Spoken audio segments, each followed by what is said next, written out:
शौक था, क्योंकि मुझे हैरानी भी हुई, परेशानी भी हुई। और जब मैंने अचानक, क्योंकि मेरा भी इनसे रब्ता मुसलसल इस हफ्ते में हुआ है,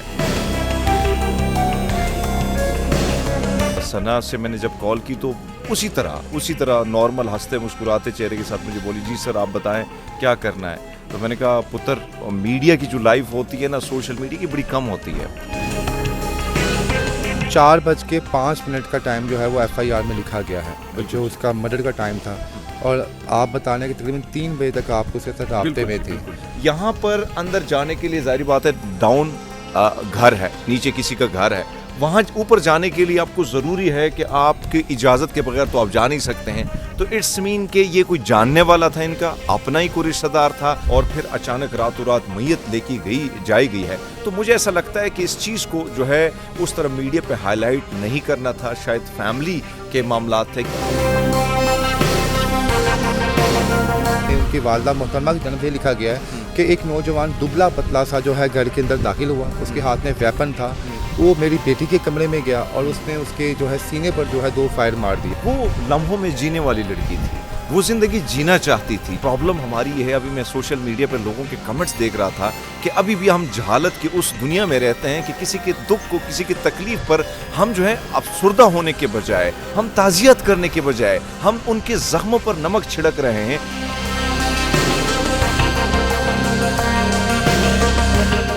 जी अस्सलाम वालेकुम नाज़रीन, मैं हूं आपका मेज़बान इर्तज़ा भट्ट। नाज़रीन इस वक्त मैं इस्लामाबाद G13 में मौजूद हूं, जहां पर टिकटॉकर सना यूसुफ को बेदर्दी से मार दिया गया। सना यूसुफ कौन थी?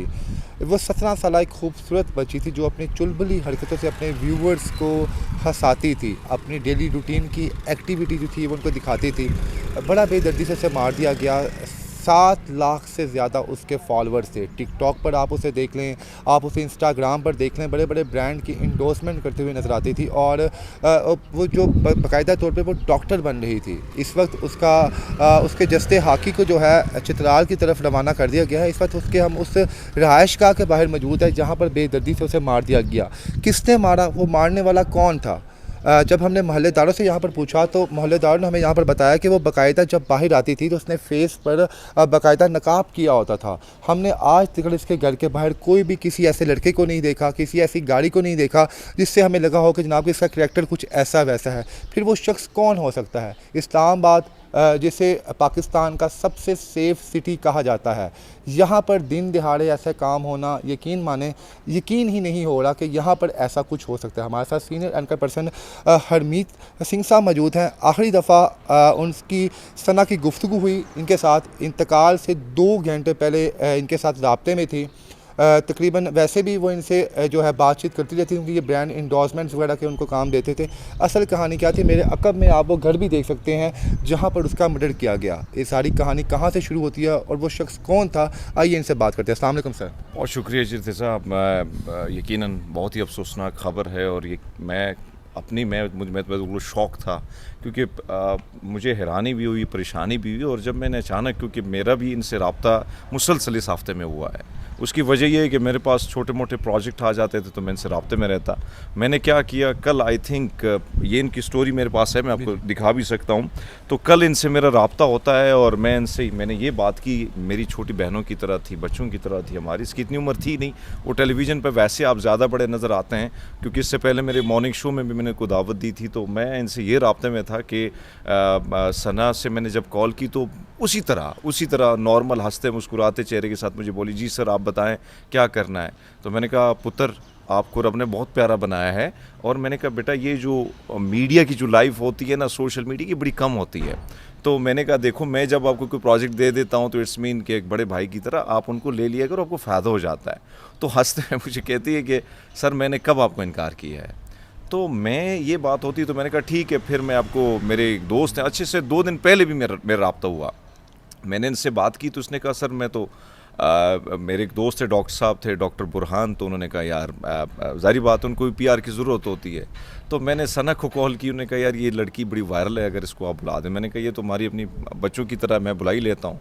तो तब भी मेरी इसके साथ हुई, और जब भी मैंने इनसे बात की है, बहुत अच्छी तरबियत, मैं ये कहूँगा बहुत एजुकेटेड, पढ़ी लिखी बच्ची। हरमीत साहब 4:05 का टाइम जो है वो FIR में लिखा गया है, जो उसका मर्डर का टाइम था।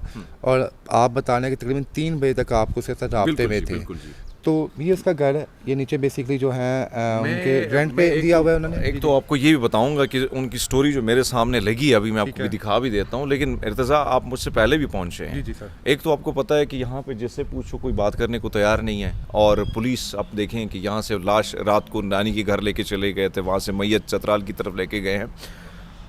मैं आपसे जानना चाहता हूँ, क्योंकि आप मुझसे पहले पहुँचे इधर, तो जो आपने यहाँ से जो बैक डोर राब्ते यहाँ ऑफ द कैमरा लोगों ने आपसे डरते डरते बात की, तो पहले तो मुझे आप भी बताओ कि मुझे भी ज़रूरत है थोड़ी। बिल्कुल ऐसे ही ऐसा, जब हम लोग यहाँ पर पहुँचे तो बहुत से यहाँ पे जो नेबर्स थे वो तो बात करने के लिए तैयार नहीं। इवन कि जहाँ पर हम इस टाइम मौजूद हैं, नीचे भी लोग यहाँ पे रह रहे हैं रेंट पे, जो यानी नीचे घर है, रेंट बिल्कुल। पोर्शन पे है। अच्छा, लेकिन इनका अपर ही है, ये बिल्कुल। अपर इनका पोर्शन, इनका अपर पोर्शन है और लोअर पोर्शन उन्होंने रेंट पे दिया हुआ है। हाँ। लेकिन ये लोग भी जो है बात नहीं कर रहे। हर किसी का पर्सनल इशू होता है, पर्सनल सेफ्टी होती है, शायद इस वजह से बात करना नहीं चाह रहे। लेकिन हमारा यहाँ पे सर मौजूद ये है कि FIR का जो मतन है उसमें उनकी वालदा मोहतरमा की जन्म से लिखा गया है कि एक नौजवान दुबला पतला सा जो है घर के अंदर दाखिल हुआ, उसके हाथ में वेपन था, वो मेरी बेटी के कमरे में गया और उसने उसके जो है सीने पर जो है 2 फायर मार दिए। उसके बाद उसने वेपन पकड़ा और उसके बाद जो है वो घर से चला गया। मेरे आपसे सवाल आते हैं कि यहाँ पे कि ये आप देख सकते हैं ये मेन डोर है इनका, इस मेन डोर को क्रॉस करके ही वो शख्स अपर पोर्शन में गया होगा। देखिए, इसमें तो साफ जाहिर होता है ना, अभी को कुछ लोग इसको स्नैचिंग का रंग दे रहे हैं, कुछ और चीज़ें। एक तो मुझे अफसोस के साथ ये कहना पड़ रहा है कि हमारी कैपिटल यानी सेफ सिटी इसको कहा जाता है, ये कैपिटल है, यहाँ पे फॉरेनर रहते हैं, यहाँ पे बहुत सारे लोग रहते हैं। अनफॉर्चुनेटली यहाँ पे जिस तरीके से स्नैचिंग हो रही, जिस तरीके से मर्डर हो रहे हैं, पुलिस को हमेशा हमने देखा है कि वो PTI के खिलाफ एक्टिव तो नज़र आती है, क्राइम के खिलाफ उनकी हालत ये देखिए, ये मेन मरकज़ है शाहराह से, मेन शाहराह से 2 मिनट लगते हैं आपको यहाँ तक पहुँचने के लिए, और ये बिल्कुल मरकज़ है, सामने वो पार्क है, आप स्ट्रीट को देखें, गली कूचे हैं, बिल्कुल सारा कुछ आबाद है, उसके बावजूद एक शख्स आता है। लेकिन हाँ, अब आते हैं इस चीज़ पर कि जो FIR का जो मतन है, जो मैंने भी पढ़ा और आपने भी पढ़ा है, यहाँ पर अंदर जाने के लिए जाहिर बात है डाउन घर है, नीचे किसी का घर है, वहाँ ऊपर जाने के लिए आपको ज़रूरी है कि आपकी इजाज़त के बगैर तो आप जा नहीं सकते हैं। तो इट्स मीन के ये कोई जानने वाला था, इनका अपना ही कोई रिश्तेदार था, इनको वो पहले से नाम भी जानते थे, शक्ल भी पहचानते थे कि इन्होंने उसको इजाज़त दी, वो यहाँ से ऊपर जाता है और ऊपर जाके वो सब कुछ होता है, जिसके हवाले से फिर वो रिपोर्ट किया गया है मतन में, जो FIR में है कि फूफू ने ये लिखा है कि मैं उसको, अगर वो मेरे सामने आ जाता है तो मैं उसको पहचान लूँगी। उसने सीने पे 2 गोलियां उसको मारी हैं। तो ये ऐसा लगता है कि जान पहचान वाला बंदा था। और फिर दूसरा सवाल ये उठता है कि आया कम से कम मेरे साथ ये हादसा हुआ है। अब आप कहेंगे कि मैं खुद पूरी रात इसलिए नहीं सोया हूँ कि इससे पहले मेरे भाई का जब मर्डर हुआ तो वो भी जवान लड़का था, तो मुझे वही चीज़ याद आ रही थी और फिर मेरी इससे बात हुई थी, तो पूरी रात तो मैं जागता ही रहा हूँ, सोचता ही रहा हूँ इसके बारे में। जब इनसे बातचीत करते थे सना यूसुफ से, उनके आपके ऑफिस में भी, वहाँ पे स्टूडियो में भी आए, कि आपको लगा कि कुछ ऐसा वैसा जेलसी फैक्टर हो सकता है कोई कज़न्स की जानिब से या दोस्तों की जानिब से? मैं जब आप 17 ईयर्स में ही आप लाखों रुपए कमाना शुरू कर दें, बड़े बड़े ब्रांड्स आपको अप्रोच करें, तो आपका एक्सपीरियंस क्या कहता है? क्या कुछ जेलसी फैक्टर था या वो जितनी खूबसूरत थी, प्यारी थी, कि किसी ने जनाब प्रपोजल ऑफर्स थी जो नहीं? देखिए, मेरे साथ तो जब भी बात हुई है ना, मुझे ऐसा नहीं लगा, मुझे ऐसा लगा कि सबसे खुश इंसान यही है। वो लम्हों में जीने वाली लड़की थी, वो ज़िंदगी जीना चाहती थी। जब भी उनसे बात की, एक दफ़ा उसने मुझे कहा, सर आपने 1-2 फिल्मों में काम किया है। तो पहले तो मैंने कहा, बेटा मैं फिल्मों में काम कर चुका हूँ, मैं कभी उस जगह में नहीं जा सकता, मुझे अच्छा तो नहीं लगता है। वो ज़ाहिर बात है, मेरी अपनी एक पहचान है, मैं सहाफ़त की दुनिया में हूँ, लेकिन फिल्मों में मैंने ट्राई किया, मैं एज ए हीरो भी आया। पर मैंने कहा ठीक है, मेरे कॉन्टैक्ट्स हैं। तो उसने एक दिन कहा कि सर हम TV में, मुझे एक ड्रामे की ऑफ़र है और मैं इंशाल्लाह उस प्रोजेक्ट पे भी काम करूँगी। तो मैंने कहा, पुत्र अगर कोई ज़रूरत होएगी तो मुझे बताना। लाहौर में भी फिल्म लाइन में, ड्रामा लाइन में मेरे बड़े अच्छे दोस्त हैं, इस्लामाबाद में भी बड़े अच्छे डायरेक्टर वगैरह के साथ मेरा कांटेक्ट है। जो बात आप कर रहे हैं, प्रॉब्लम हमारी ये है, अभी मैं सोशल मीडिया पर लोगों के कमेंट्स देख रहा था कि अभी भी हम जहालत की उस दुनिया में रहते हैं कि किसी के दुख को, किसी की तकलीफ़ पर हम जो है अफसुर्दा होने के बजाय, हम ताज़ियत करने के बजाय हम उनके ज़ख्मों पर नमक छिड़क रहे हैं। वो कमेंट्स में पढ़ रहा था, कोई कहता है कि खुश, कोई बहुत खुश हो रहा है, कोई वाह वाह माशाल्लाह सुभान अल्लाह। अरे भाई, ये जो फैसला है ये आपने नहीं करना है, ये रब और इंसान का फैसला है। आप कौन होते हैं यहाँ पे जन्नत और दोज़ख के जो है फतवे बांटने वाले? लेकिन बहरहाल जब भी मैं मुलाकात मेरी हुई, इसके ख्वाब बड़े प्यारे प्यारे थे और छोटे छोटे नहीं बल्कि बड़े बड़े ख्वाब देखने वाली लड़की थी। और छोटी सी उम्र में जब भी मैं मिला तो इसने कहा कि भाई मैं TV में जाना चाहती हूँ। मुझे एक दिन मुझे कॉल आई कि हरमीत साहब, आपका जो अपना पॉडकास्ट है ना, अपना सेटअप जो बनाया है, एक दफ़ा मुझे इन्वाइट कीजिएगा। मुझे अफसोस इस बात पर हो रहा है, 2 चीज़ों पर मुझे मुझे अफसोस हो रहा है। इससे पहले एक नौजवान थे पीटीआई के एमएनए के लिए लड़ रहे थे वज़ीरिस्तान से, तो आलमज़ेब जो थे, तो उन्होंने मुझे कहा था कि मेरी ख्वाहिश है कि आप मेरा इंटरव्यू करें, और मैंने कहा कि एक दिन आएगा मैं आपका इंटरव्यू करूंगा। और आज ये जो बच्ची है इसने मुझे कहा कि सर आप मुझे अपने पॉडकास्ट पे कब अच्छा बुलाएंगे। अमीर साहब, जहाँ पे इस वक्त पूरे पाकिस्तान में जो नौजवान हैं वो इस बच्ची को सपोर्ट कर रहे हैं, जैसे आप यहाँ पर मौजूद हैं, हम लोग स्पेशल लाहौर से यहाँ पर आए हैं, तो इस बात को आप किस तरह देखते हैं कि उसकी फैमिली मीडिया को फेस नहीं कर रही, मीडिया के सामने नहीं आ रही? क्या कुछ समझते हैं कि गेम कुछ और है और हमें कुछ और दिखाई जा रही है? देखिए, इसमें कोई शक नहीं है कि चाहे वो खैबर पख्तूनख्वा के इलाके हों, चाहे चित्राल वगैरह इन इलाकों में फिर हमारे अपने उन मुख्तलिफ़ कबाइल के सिस्टम भी होता है, ऐसा लगता है कि अपना ही कोई बंदा था, बहुत ही करीब था और होना चाहिए था। इतना बड़ा केस हुआ है, एक ऐसी लड़की जो बड़ी कम उम्र में इतनी वायरल होती है, तो मेरे ख़्याल में उस पर बातचीत होनी चाहिए थी। प्रेस क्लब हमारा हाजिर था, उधर इनको पता है मेरा अपना सेटअप पूरा डिजिटल मीडिया, हमारे आप जैसे दोस्त हाजिर थे, तो हम तो कवर करते हैं, इस मजलूमों की आवाज़ बुलंद करना ही सहाफ़त है।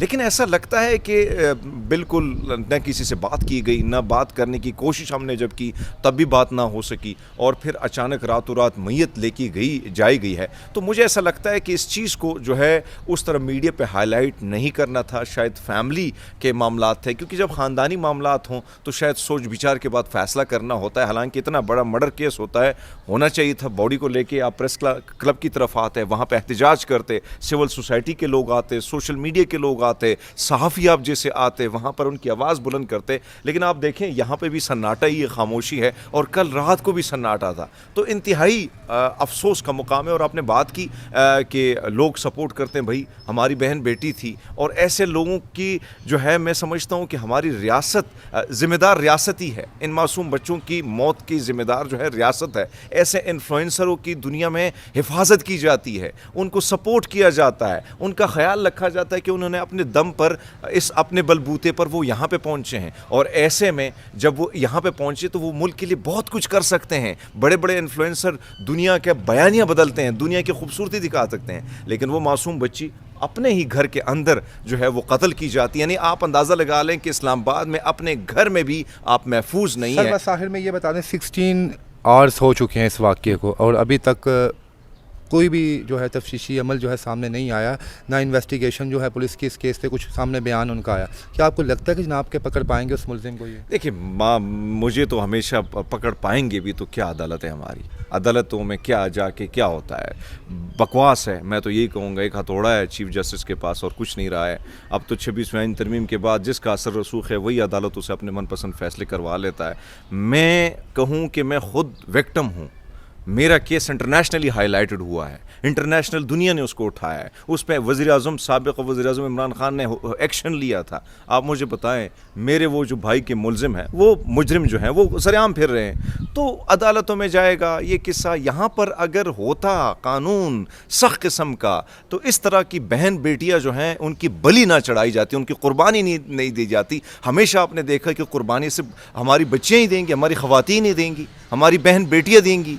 क्या इनकी इज्जत नहीं, क्या इनकी ज़िंदगी नहीं, क्या ये ज़िंदगी नहीं गुजारना चाहते, ये ज़िंदगी इनको जीने का हक नहीं है, क्या इनके हुकूक नहीं है? लेकिन अनफॉर्चुनेटली हमारा जो सिस्टम है, यहाँ पे पुलिस, ये कैपिटल है, इस्लामाबाद कैपिटल है, और उसकी पुलिस आपको यहाँ पे आप होना मर्डर हुआ है, मुझे दिखा दें, ये सिक्योरिटी गार्ड तो मेरे साथ आया, अगर आपके साथ फुटेज में आ रहा है तो बाकी मुझे ये बताएं कि यहाँ पे कोई और आपको पुलिस होनी चाहिए थी, खड़ी होनी चाहिए। यहाँ पे घर है, यहाँ पे कोई चौकी बनानी चाहिए थी, 2 पुलिस यहाँ पे खड़े होने चाहिए। आप जाएं इस्लामाबाद में, पुलिस तो यहाँ पे अपनी पुलिस जो है वो लोगों को अभी आजकल हनी ट्रैप करती रहती है, वो लोगों को फंसाती रहती है। तो आप किसके पास जाएंगे?